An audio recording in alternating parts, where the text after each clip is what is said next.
하나님께서 우리 죄인들을 사랑하셔서 하나밖에 없는 아들 예수 그리스도를 이 세상에 보내주셨고, 예수 그리스도를 이 세상에 보내주셨기 때문에 오늘 우리는 죄를 용서받고 구원을 얻게 되었습니다. 할렐루야. 또 예수님이 세상을 떠나시면서 보혜사 성령님을 보내주시겠다고 약속하셨는데 그 보혜사 성령님이 오셨습니다. 오셔서 오늘 여기 성경 말씀에 주님께서 말씀하신 대로 우리 속에 이 성령님이 계시고, 오늘도 이 성령님은 우리 속에서 우리를 인도하시고 도우시는 줄로 믿습니다. 만약에 이 성령님이 오시지 않았다고 하면 십자가의 사건은 옛날 이야기로 끝나고 말았을 것입니다. 만약에 이 성령님이 오시지 않았다고 하면 하나님의 말씀은 세상의 책들과 다름이 없었을 것입니다. 그러나 성령님께서 오심으로 십자가의 사건은 우리를 뜨겁게 하는 사건이 되었고, 성령님이 오심으로 하나님의 말씀은 우리의 가슴을 적시고 우리를 녹이는 살아있는 말씀이 된 줄로 믿습니다. 그런데 이 성령님은 2000년 전에 오순절 마가의 다락방에만 오셨던 그 이례적인 사건으로 끝난 분이 아니라 그 후에도 계속해서 우리에게 오시는 줄로 믿습니다. 여러분이 예수 그리스도를 구주로 믿고 고백하는 순간에 우리 속에 성령님이 오시는 거예요.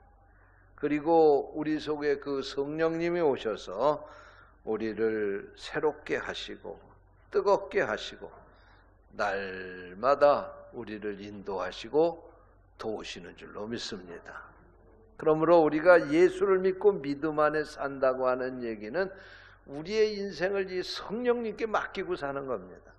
성령님이 우리의 인생의 운전대를 붙잡고 가시는 거예요. 우리는 성령께서 이끄시는 대로 말하고, 성령께서 우리에게 주시는 대로 생각하고, 성령께서 우리를 인도하는 대로 가기만 하면 우리의 인생이 풍성하고 평안하고 행복하게 될 줄로 믿습니다. 저는 오늘 이 시간에 한번 따라서 하시기 바랍니다. 성령으로 충만해야 할 이유, 이런 제목으로 말씀을 전하겠습니다. 우리가 예수를 믿으면 날마다 우리가 듣는 얘기가 있어요. 그게 뭐냐면 성령 충만해야 된다. 성령 충만해야 된다. 그렇게 얘기를 해요. 이 충만하다고 하는 얘기는 헬라어로 에플레스테산입니다. 에플레스테산이라고 하는 말은 이 컵에 물이 담겼는데 말이에요. 이 컵에 물이 철철 넘치도록 담겼다, 그런 뜻이에요.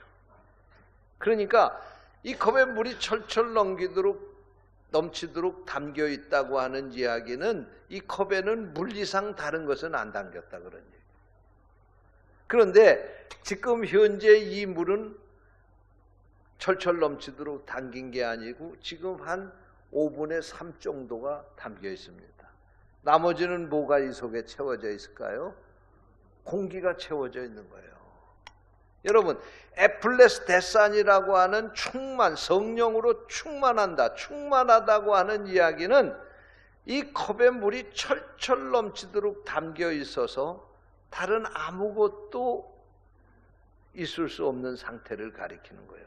다시 말하면 우리 심령이 성령을 담는 그릇입니다. 성령이 우리 속에 와서 거하신다, 오늘 이 본문 말씀에 말씀하고 있는데, 이 말은 무슨 말씀이냐면 성령님이 우리 마음에 오셔서 이곳에 계시는데 이 마음 속에 성령이 가득 채워져야 된다는 얘기예요. 그런데 우리가 예수를 믿기는 믿지만 이 성령이 가득 채워진 게 아니라 예수 그리스도를 구주로 고백할 정도만 채워져 있는 거예요. 여기 이 물이 5분의 3 정도만 채워지고 나머지 공기가 채워진 것처럼 우리의 심령이 성령으로 충만해 있어 채워져 있는 상태가 아니고 예수 그리스도를 구주로 고백할 정도만 채워져 있고 나머지는 세상의 욕심과 생각과 염려와 걱정과 이런 것들이 우리 마음속에 채워져 있는 거예요. 그렇게 되면 어떻게 되느냐? 어떤 때는 성령께서 인도하시는 대로 살다가 어떤 때는 우리 속에 세상의 잡다한 것들로 채워진 그것의 인도를 받게 되는 거예요. 그래서 이런 사람은 하루에도 수십 번, 수백 번씩 천국과 지옥을 왔다 갔다 하는 거예요. 어떤 사람은 예수 닮은 모습으로 살다가 어느 때 보면은 꼭 마귀 닮은 사람같이 그렇게 행동을 하고 그러는 거예요. 어떤 때는 하나님의 뜻을 따라서 살다가 어떤 때는 자기 마음대로 생각대로 자기 뜻대로 살아가게 되는 거예요. 어떤 때는 하나님의 뜻 앞에 자기 자신의 모든 것을 맡기고 살다가 어떤 때는 자기 욕심대로 살고 죄짓고 살고 내가 좋은 대로 살아가는 거예요. 그러나 우리 속에 에플레스테사 성령을 충만하게 채워져서 다른 아무것도 성령 외에는 우리 속에 없다고 하면 말하는 것도 성령께서 시키는 대로 말하고 생각하는 것도 성령이 시키는 대로 생각하고 사는 것도 성령이 움직이는 대로 사는 거예요. 그러면 죄질까요? 안 질까요? 죄질 이유가 없죠. 성령께서 시키는 대로 하니까요. 성령께서 시키는 대로 살면 우리 삶을 내가 책임질 필요가 없는 거예요. 성령께서 다 책임져 주시는 거예요. 그래서 오늘 우리가 성령 충만해야 된다. 그렇게 말하는 거예요. 그러면 구체적으로 성령 충만하면 어떤 결과가 나타나느냐? 첫째로 성령 충만하면요 뜨겁게 신앙생활 할 수 있게 됩니다. 할렐루야. 여러분 성령 충만하면 뜨겁게 신앙생활을 할 수가 있습니다. 요한복음 3장 15절 16절의 말씀에 보면 예수님께서 소아시아 7교회 가운데 라오디게아 교회에 주신 말씀이 나옵니다. 이 라오디게아 교회를 주님이 책망을 하면서 너희들의 믿음이 차지도 않고 덥지도 아니하다. 내가 너희들의 이 미지근한 이런 믿음 때문에 내 입에서 너희 토해버리고 싶다. 그렇게 주님께서 말씀을 하십니다. 여러분 이 말씀을 통해서 우리가 깨닫는 것은 주님은 미지근한 신앙생활을 싫어하신다는 말씀입니다. 우리가 신앙생활을 하게 될 때 뜨겁게 신앙생활을 하는 것을 원하신다는 말씀입니다. 그러면 어떻게 우리가 뜨겁게 신앙생활을 할 수 있을까요? 결론부터 말씀을 드리면 성령 충만함을 받으면 뜨겁게 신앙생활을 할 수가 있습니다. 할렐루야. 사도행전 2장에 보면요 오순절날 마가의 다락방에 모여있던 성도들에게 성령이 충만하게 임했습니다. 그런데 누가는 이 성령이 오순절 마가의 다락방에 임한 것을 기록을 하면서 성령은 우리의 육안으로 보이지 않는 거 아니에요.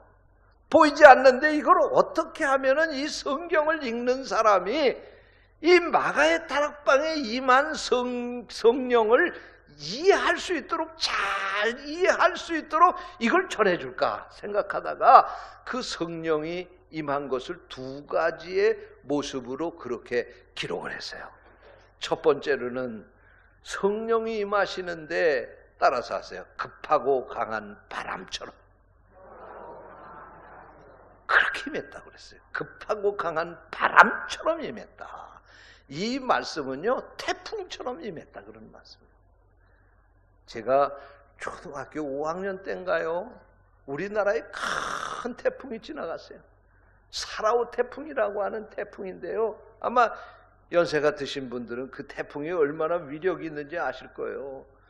이야, 이칸이하고 나하고 우리 친구 이칸이하고 나하고 학교 갔다 오는데 말이에요. 바람이 휙 불었는데 이칸이가 없어졌어. 그래서 어디 갔나 그리고 쳐다보니까 말이에요. 대보 뚝으로 이렇게 그렇게 학교 갔다 걸어오는데 말이에요. 바람에 불어서 날아가가지고 그 밑으로 떨어진 거예요, 우리 이칸이가. 그래서 제가 물어봤어요. 야, 이칸아, 이거 웬일이야? 어떻게 된 거냐? 그랬더니요, 몰라, 나도. 바람이 부는데 휙 하는데 내가 여기 떨어졌어. 그러더라고요. 이런 사람들이 나무가 그냥 뚝뚝 따부러지고요.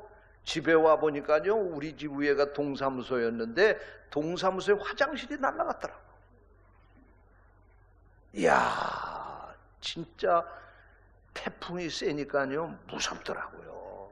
여러분, 성령이 임하게 될 때 태풍처럼 임한다는 말씀이 무슨 말씀입니까?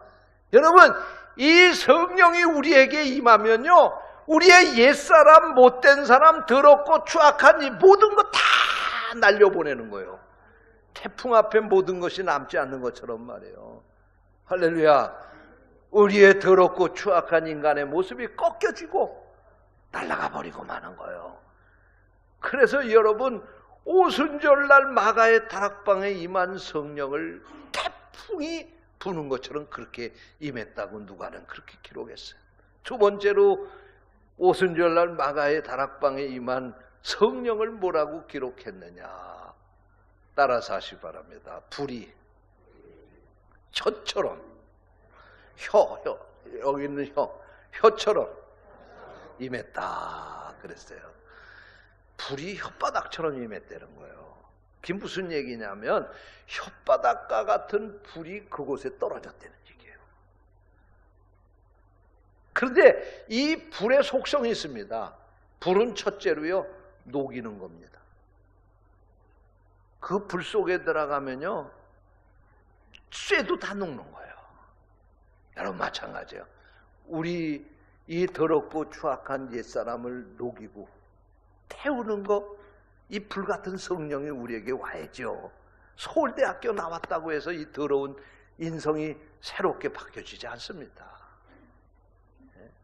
우리의 옛사람은 이 불같은 성령이 오실 때에만 태워지고 녹여지고 없어져서 새 사람으로 태어날 수가 있는 겁니다.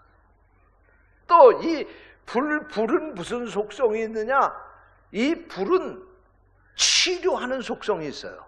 치료하는 속성. 그래서 요새는 불을 가지고 사람 속에 있는 돌도 깨트리고요. 불을 가지고 사람 속에 있는 그 암덩어리도 찢어가지고 치료하고 그렇게 하는 거예요. 여러분, 하나님의 이 성령의 불이 우리에게 임하면 우리 육신의 병뿐만이 아니라 영혼의 병까지도 치료하시는 줄로 믿으시기를 바랍니다. 그래서 성령 충만함 받은 사람들이 가는 곳에 기사와 표적이 일어난 거예요. 병 고침을 받게 되고 죽은 자가 살아나게 되고 말이에요. 할렐루야. 그 다음에 이 성령님은, 이 불은 어떤 속성이냐?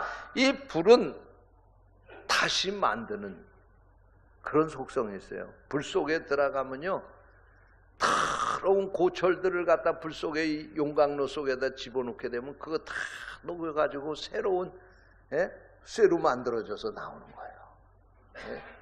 여러분 마찬가지예요. 오늘 우리의 더럽고 추악한 옛사람을 이 성령의 불을 받으면요, 그 성령의 불이 우리를 녹이고 태워서 예수 그리스도를 닮은 새로운 사람으로 만들어내는 겁니다. 믿으시기를 바랍니다. 그래서 이 불같은 성령을 받아야 된다. 네, 이 불은 뜨거운 속성이 있습니다. 여러분, 우리가 신앙생활을 하게 될 때요, 우리가 뜨겁게 신앙생활을 하고 싶지만 못하는 이유가 뭐냐면 내 의지 가지고 신앙생활을 하려고 하기 때문에 그런 거예요. 여러분, 작심삼일이라고 하는 말이 있는 것처럼 우리 의지가 아무리 강해봤댔자 언젠간 그 의지는 꺾어지고 마는 거예요. 감정을 가지고 신앙생활을 하는 사람들이 있습니다. 여러분, 그 감정은 좋을 때도 있고 싫을 때도 있고 하루에도 수십 번, 수백 번씩 변화무쌍하게 감정입니다. 그거 가지고 신앙생활 못하는 거야. 그러나 우리에게 성령이 임하시면, 성령이 충만하게 임하셔서 성령이 우리 속에서 움직이시고 나를 도와주시면 뜨겁게 신앙생활 하게 될 줄로 믿습니다. 할렐루야. 마태복음 16장 16절에 보면 베드로가 주님 앞에 훌륭한 신앙 고백을 합니다. 주는 그리스도시요 살아계신 하나님의 아들입니다. 그런데 사실 이 베드로가 이렇게 훌륭하게 신앙 고백한 것처럼 그렇게 살지 못했습니다. 예수님이 붙잡히셔서 십자가에 못 박히시기 전에 재판을 받으시게 될 때 베드로가 그래도 예수님이 혹시 어떻게 될까 걱정을 하면서 멋지게 예수님 재판받는 자리에 가서 구경을 하고 있습니다. 그랬더니 그곳에 있던 사람 가운데 어떤 계집아이 하나가 베드로를 지적을 하면서 저기 저 사람도 예수와 같이 다니던 사람이라고 그렇게 말을 하니까 이 베드로가 어떻게 했습니까? 절대로 나는 저 예수를 모른다. 그렇게 부인했을 뿐만 아니라 내 손가락에다 장을 찢어라. 나 절대로 저 사람 모른다. 그러면서 저주하고 맹세하면서 예수님 모른다고 부인했다는 거예요. 여러분, 이게 인간입니다. 베드로뿐만이 아니라 우리가 편안할 때는 예수 잘 믿는 것 같지만 우리 앞에 시험이 닥쳐보세요. 정말 우리 앞에 너 예수 믿을래? 아니면 예수 믿고 죽을래? 아니면 너 예수 부인하고 살래? 그러면 정말 여기서 몇 사람이나 나 예수 믿고 죽겠다고 목내놓을 사람이 있겠어요? 인간은 나약한 겁니다. 베드로도 역시 마찬가지로 그래서 예수님 부인한 거예요. 그런데 그 베드로가 오순절날 마가의 다락방에서 성령 충만함을 받게 되니까 말이에요. 죽음 앞에서도 예수 그리스도의 복음을 전했습니다. 베드로가 죽음 앞에서도 두려워하지 않고 담대하게 예수 그리스도를 전할 수가 있었습니다. 여러분, 베드로가 그 몸을 불살라서 복음 전하다가 기독교 역사 초기의 역사가들에 의하면 베드로가 저 로마에 가서 복음 전하다가 그곳에서 십자가에 달려 순교를 했다는 거예요. 여러분, 우리의 의지, 우리 감정 갖고 신앙생활 끝까지 하기 어렵습니다. 그래서 우리가 성령 충만함을 받아야 된다는 거예요. 그래야지만 성령께서 우리를 이끌어 주셔야 되지만, 그래야지만 성령께서 우리를 도와주셔야지만 우리가 뜨겁게 우리의 이 믿음 끝까지 지키고 살게 될 줄로 믿습니다. 여러분, 주를 위해서 일하시는 분들도 마찬가지예요. 내 재주 가지고 내 능력 가지고 자랑하기 위해서 일하면 그 얼마 못 가서 힘들면 다 자빠지게 돼 있습니다. 그러나 성령께서 우리 속에 오셔서 그 성령이 인도하시는 대로 우리가 주를 위해서 살게 되면 끝까지 충성하면서 살게 될 줄로 믿습니다. 성령 충만하셔서 뜨겁게 신앙생활 하시기를 축원합니다. 또 두 번째로 우리가 성령 충만해야 될 이유는 따라서 하시기 바랍니다. 능력 있는 삶을 살기 위해서다. 할렐루야. 그렇습니다. 여러분, 그리스도인이 되었다고 하는 것은 교회를 다니는 것이 아니라 우리의 옛사람은 예수 그리스도와 함께 십자가에 못 박아 죽이고, 그리고 예수 그리스도를 닮은 새 사람으로 다시 태어나는 것을 말하는 것입니다. 그리고 성령 충만함을 받았다고 하는 것은 내 능력, 내 재주가 가지고 사는 게 아니라 성령이 우리에게 공급해 주시는 은혜로 살아가는 겁니다. 그렇게 살아가게 될 때 우리 삶에 하나님의 능력이 나타나게 되는 거예요. 그래서 초대교회 성도들 보면 그들 가는 곳에 기적이 나타났습니다. 여러분, 베드로가 성령 충만함을 받게 되니까 그가 가는 곳에 병든 자가 벌떡벌떡 일어나 성전 미문에 앉아있던 안진뱅이를 향해서 베드로가 응과 금은 응과 금은 내게 없거니와 내가 나사렛 예수의 이름으로 명하노니 일어나 걸어라. 그리고 말했더니 그 안진뱅이가 거기서 벌떡 일어나가지고 그는 걸었네, 뛰었네, 찬양했네. 그는 걸었네, 뛰었네, 찬양했네. 그렇게 된 거예요. 또 루따에 사는 애니아라고 하는 여인의 중풍병을 베드로가 고칩니다. 베드로가 성령 충만하니까 죽었던 다비다를 살려냈습니다. 그것뿐만입니까? 바울 사도도 성령 충만하니까 안진뱅이를 일으켰습니다. 죽은 유도고를 살렸습니다. 멜리데 섬의 추장에 부친의 그 병을 고쳐 주었습니다. 여러분, 이런 일은 과거에만 일어나는 것이 아니라 오늘 우리도 성령 충만함을 받으면 우리의 삶에 이런 하나님의 능력이 나타난다는 사실을 믿으시기를 바랍니다. 여러분, 우리의 힘이나 능력으로 할 수 없는 것 성령 충만하면 할 수가 있습니다. 그래서 스가랴 4장 6절에 말씀하시기를 만군의 여호와께서 말씀하시되 이는 힘으로 되지 아니하며 능력으로 되지 아니하고 오직 주의 나의 영으로 되느니라. 오직 나의 영으로 된다고 그랬어요. 성령으로 되는 것이다. 그렇게 말씀하고 있습니다. 여러분, 성령의 능력을 가지면 능치 못함이 없습니다. 여러분, 이 세상을 살면서 힘들고 어렵게 사는 이유가 뭡니까?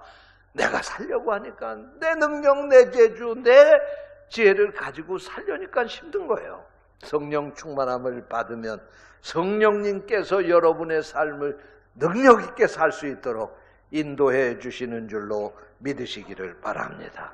셋째로 성령 충만해야 될 이유가 있습니다. 따라서 하시기 바랍니다. 하나 되기 위해서. 할렐루야. 하나 되기 위해서. 여러분, 초대교회를 보게 되면 초대교회는 참 문제가 많은 교회였습니다. 그런데도 불구하고 초대교회가 하나가 되고 일사불란하게 같은 그런 신앙생활을 할 수 있게 된 이유가 있어요. 그게 뭐냐면 성령 충만함을 받았기 때문에 그렇습니다. 성령 충만함을 받으니까 지역 간의 갈등이 없어진 거예요. 당시의 유대인들은요, 예수를 믿어도 자기들만 믿으면 구원을 받는 거지 이방인은 믿어도 구원 못 받는다고 그랬어요. 그런데 그 유대인과 이방인을 하나로 만든 게 성령 충만함을 받을 때 그렇게 된 거예요. 여러분, 그것뿐만이 아닙니다. 성령 충만함을 받으니까 지역 간의 갈등뿐만이 아니라 유무식 간의 갈등도 없어진 거예요. 여러분, 지금도 그렇지만은 당시의 교회들 보면은요, 베드로는요, 난 놓고 기억자도 모르는 일자 무식쟁입니다. 갈릴리 바닷가에서 고기 잡아서 먹고 사는 아주 불황무식한 어부였습니다. 그가 초대교회 지도자입니다. 최고의 지도자입니다. 거기에 얼마나 많이 배우고 유식한 사람들이 많겠어요. 그런데 성령 충만함을 받으니까 말이에요, 그 베드로의 설교를 듣고 3,000명, 5,000명씩 회개하고 예수를 믿은 거예요. 베드로의 리더십에 그 초대교회가 움직인 거예요.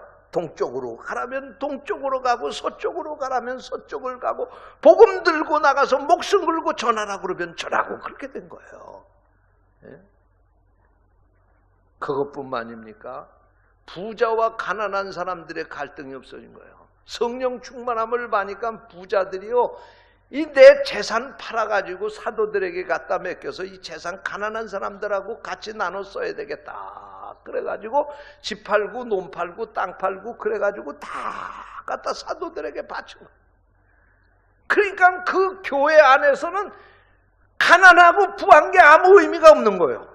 누구든지 그거 가지고 같이 필요대로 나눠 쓰면 됐으니까. 할렐루야. 여러분, 오늘날에도 교회가 옛날과 다르지 않습니다. 우리 요즘 보면은 어떤 교회는 평안도 사람들만 피난 나와서 교회를 만들었다고 그래서 서울 서소문에 가면 평안교회가 있어. 평안교회. 그게 평안하라고 평안교회가 아니라 평안도 사람들이 와가지고 신앙생활해서 평안교회가 된 거예요. 황해도 사람들끼리 모여가지고 노회를 만들었다고 해서 장로교에서 황해노회가 있어요. 황해는 우리하고 거리가 먼 저 황해도인데 말이에요. 거기 사람들이 피난 나와가지고 교회 세워서 황해도 사람들 모인 교회들끼리 노회를 만든 거예요. 연예인들끼리 모여서 연예인 교회를 만들고, 체육하는 사람들이 모여가지고 체육인 교회를 만들고, 장애인들이 어디 가도 대접 못 받으니까 우리끼리 모여서 신앙생활하자 장애인 교회를 만든 거예요. 우리 여기 계산중앙교회 안에 농아인 교회가 있습니다. 농아인들 말 못하는 사람들이 그곳에서 같이 자기네들끼리 신앙생활하는 교회예요. 목사님도 농아인입니다. 여러분, 이거는 주님이 원하는 교회 모습이 아닙니다. 교회는요, 충청도 사람, 전라도 사람, 장안도 사람, 경상도 사람, 황해도 사람, 평안도 사람, 환경도 사람 다 모여서 하나 되는 게 교회예요. 연예인들도 모이고 체육인들도 모이고 그 팬들도 모이고, 운동은 새마을 운동밖에 안 하는 사람들도 같이 체육하는 국가대표 선수들하고 같이 모여서 한 교회에서 신앙생활을 할 수 있는 교회가 바로 그게 하나님이 원하시는 교회예요. 아멘입니까? 배운 사람, 성경책 읽지도 못하는 사람도, 대학교 교수도, 박사학위 받은 사람도, 초등학교 문 앞에 못 간 사람도 한 교회에서 그리스도의 한 형제 자매로 함께 하나 되어 신앙생활하는 교회가 건강한 교회 옳시다. 그런데 어떻게 이렇게 할 수 있느냐? 성령 충만하면 되더라. 오늘 우리 교회가 이런 교회가 되기를 원합니다. 성령 충만해서 우리가 주님 나라에 가는 그날까지 하나 되어서 한 교회에서 한 마음 한 뜻을 가지고 신앙생활하면서 살다가 천국까지 가야 되는 거예요. 피는 물보다 진하다고 그랬는데 세상에서 한 형제 자매도 얼마나 그 관계가 가까운 관계입니까? 그런데 우리는 예수 그리스도의 피를 나눈 형제 자매 아닙니까? 세상에서 한 부모의 피를 나눈 형제들은 이 세상 사는 동안 형제 자매로 살지만 세상 떠나면 끝나는 것인데, 우리는 예수 그리스도의 피를 나눈 한 형제 자매로서 이 세상뿐만 아니라 천국까지 이 관계를 가지고 가는 거예요. 할렐루야. 성령 충만함을 받으면 하나 될 수 있습니다. 여러분, 우리 교회가 이런 교회가 되기를 축원합니다. 결론의 말씀입니다. 스탠드 글라스의 명인인 거장인 찰스 코닉이라고 하는 분이 있는데, 이분에게 어느 날 제자가 찾아왔습니다. 그리고 선생님, 제가 찰스 코닉의 그 정신을 가지고 스탠드 글라스 하나를 만들어 보려고 하는데 선생님이 쓰던 도구를 며칠만 빌려주십시오 그랬어요. 그랬더니 찰스 코닉이 그래 가지고 가거라. 그래서 찰스 코닉이 스테인드 글라스 유리에다가 그림 넣는 게 스테인드 글라스예요. 그거를 가서 찰스 코닉의 도구를 가지고 가서 이 제자가 가서 열심으로 작품을 한번 만들어 보려고 했는데, 며칠 뒤에 이 찰스 코닉이 가가지고 그 제자가 작업하는 작업장에 들어가 보니까 말이에요, 제대로 작품을 못 만들어내는 거예요. 찰스 코닉의 모든 스탠드 글라스를 만드는 도구들을 다 갖고 갔음에도 불구하고 그걸 가지고도 이 스탠드 글라스 제대로 된 작품을 하나도 못 만든 거예요. 그때 찰스 코닉이 그 제자에게 이렇게 말했습니다. 스승의 도구가 자네를 변화시킬 수 없네. 스승의 불을 받아야 자네가 스승처럼 작품을 만들 수가 있네. 그래서 스승이 쓰던 도구 갖고 가서 스탠드 글라스 못 만든다는 거예요. 스승의 가슴 속에 그 스테인드 글라스를 만드는 그 열정, 그 정신을 가지고 가야 스승이 만든 것과 같은 스테인드 글라스를 만들 수가 있지. 단순히 연장만 가지고 갔다고 해서 그걸 만들 수 없다는 거예요. 여러분, 그렇습니다. 진정한 그리스도인은 성령의 불을 받아야 진정한 그리스도인입니다. 교회만 갔다 오는 무늬만 그리스도인이 아니라 날마다 여러분의 가슴 속에 성령의 불을 담고 사셔서 여러분의 삶을 통해서 그리스도의 모습이 나타나고 여러분이 가는 곳마다 하나님의 놀라운 능력이 나타나는 바로 그런 삶을 살아갈 수 있게 되시기를 축원합니다. 기도하겠습니다. 하나님 아버지, 감사합니다. 우리에게 귀한 말씀 주시고 그 말씀 통해서 성령으로 충만해야 뜨겁게 신앙생활 할 수 있고, 성령으로 충만해야 능력 있는 삶을 살 수 있고, 성령으로 충만해야 하나 될 수 있다고 하는 사실을 깨우쳐 주시니 감사합니다. 주여, 우리 성도들 성령 충만하게 하옵소서. 주님의 이름으로 간절히 기도하옵나이다. 아멘.